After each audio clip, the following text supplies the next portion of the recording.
Hi friends, welcome to all. இன்னைக்கு என்ன topic பேச போறோம்னா, நெக்ஸ்ட் தளபதியா ஒரு கேள்வி குறி.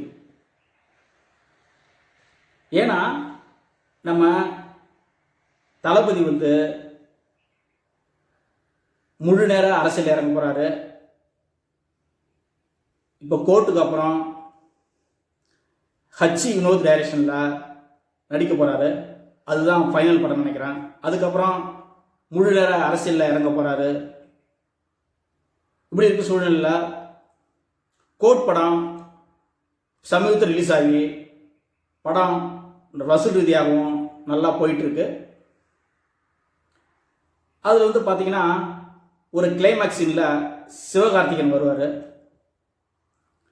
அப்போ நம்ம இளைய தளபதி ஒரு துப்பாக்கி எடுத்து அவர்கிட்ட கொடுப்பாரு. அப்போ சிவகார்த்திகேயன் என்ன சொல்லுவார்னா, நீங்கள் ஏதோ முக்கியமான வேலையாக போகிறீங்க, நீங்கள் போங்க, இதுக்கப்புறம் நான் பார்த்துக்கிறேன் அப்படின்னு சொல்லிட்டு ஒரு டைலாக் வரும். இந்த டைலாக்கை பேஸ் பண்ணி பயங்கரமாக ஹைப்பை கிரியேட் பண்ணாங்க. சோஷியல் மீடியாலாம் பயங்கரமாக போயிட்டு இருந்தது. நெக்ஸ்ட்டு தளபதி சிவகார்த்திகேயனா அப்படின்னு நிறையா டாக்கிங் போயிட்டு இருந்தது. அப்படி இருக்கும் சூழ்நிலையில் அதுக்கு ஒரு முற்றுப்புள்ளி வைக்குமாறு ஒரு சூப்பர் பதில் சிவகார்த்திகேயன் அமரன் படத்தினுடைய ப்ரொமோஷனில் ஒரு கேள்வி கேட்டிருப்பாங்க. நீங்கள் தான் நெக்ஸ்ட் தளபதியான்னு சிவகார்த்திகேயன் கேட்டிருப்பாங்க. அதுக்கு சிவகார்த்திகேயன் என்ன சொல்லிருப்பாருன்னா, ஒரே தளபதி தான், ஒரே தலை தான், ஒரே உலகநாயகன் தான், ஒரே சூப்பர் ஸ்டார் தான் அப்படிங்கிற மாரி பேசியிருப்பாரு. அதுதான் உண்மை. யார் பட்டத்தையும் யாரும் பறிக்க முடியாது. அவங்களுக்கு கிடைச்ச ஒரு பட்டம். நம்ம சிவகார்த்திகேயன் இப்போ எல்லா படமும் நல்லா வெற்றி பெறுது, வசூல் ரீதியாகவும் நல்லா போயிட்டு இருக்கு. இவருக்குன்னு ஒரு ரசிகர் கூட்டம் இருக்கு.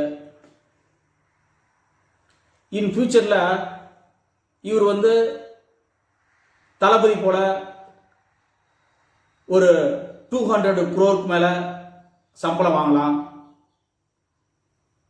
உலகம் ஃபுல்லாக ரசிகர்களை பெறலாம்.